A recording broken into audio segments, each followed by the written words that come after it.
Hello hello hello, चला पुढे या, बाजूला होऊन जा. मोठा राऊंड करायचा आहे, मोठा राऊंड करायचा आहे. सगळ्यांनी मागे ढकलून घ्या.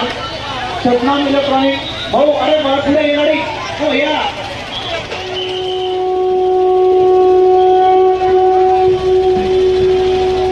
मांगल्याचं प्रतीक आणि बुद्धिदेवतेचं अधिष्ठान असलेल्या मंगलमूर्तींना अभिवादन करून श्री संत ज्ञानेश्वर शिक्षण मंडळ संचालित महाराणा प्रताप विद्यालय भुसावळ सहर्ष सादर करीत आहे राजा रयतेचा.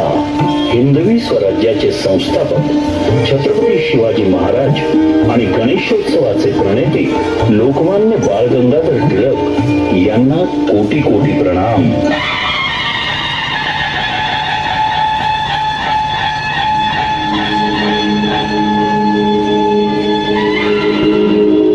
महाराष्ट्र गोदावरीच्या तीरावर स्थापन झालेलं हे राज्य समृद्ध, संपन्न आणि समर्थ होतं.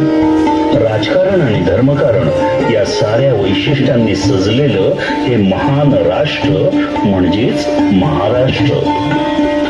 पण या भूमीचं वाढतं वैभव, इथली संपन्न नगरं परकीयांच्या डोळ्यात सतत खुपत होती आणि बेसावध असलेल्या महाराष्ट्रावर त्यांनी एकदम आक्रमण केलं.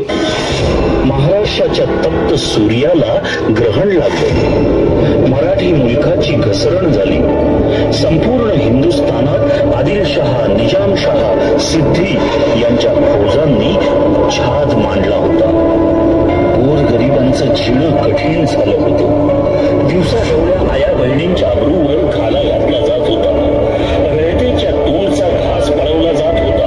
अन्याय, अत्याचार यांना सीमा राहिली नव्हती. ज्यांच्याकडून रयतेला आशा होती असे मोठे मोठे सरदार वतनाच्या आमिषाला बळी पडत होते. एकूणच काय तर संपूर्ण रयत हताश, निराश झाली होती.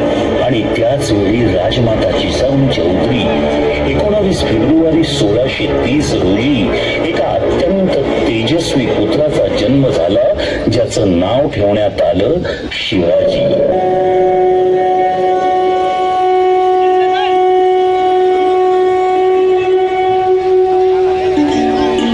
जिजाऊ त्यांना लाडानं शिवबा असं संबोधित असत.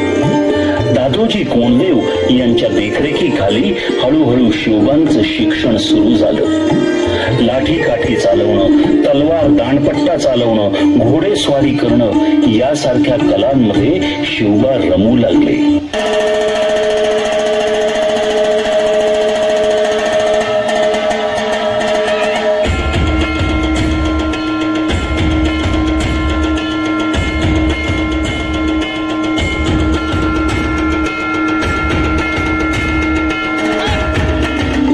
श्रीरामांच्या, श्रीकृष्णांच्या कथा ऐकत ऐकत शिवबा मोठे होत होते.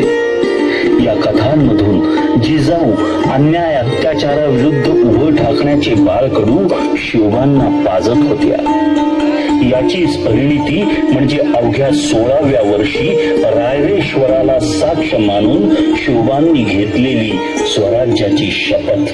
या दर्याखोऱ्यातल्या झुंजार आहो, आमच्या जीवनाचा आहो, या आमच्या हाकेला साथ, खाला आमच्या मनगटाच मनगट आणि ऐका या रायरेश्वराचा हुंकार ऐका.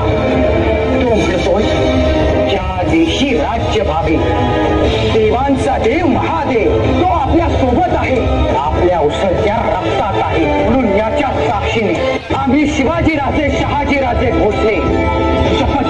आहोत की या देशी आम्ही स्वराज्य निर्माण करू. या देशी राज्य भावी तो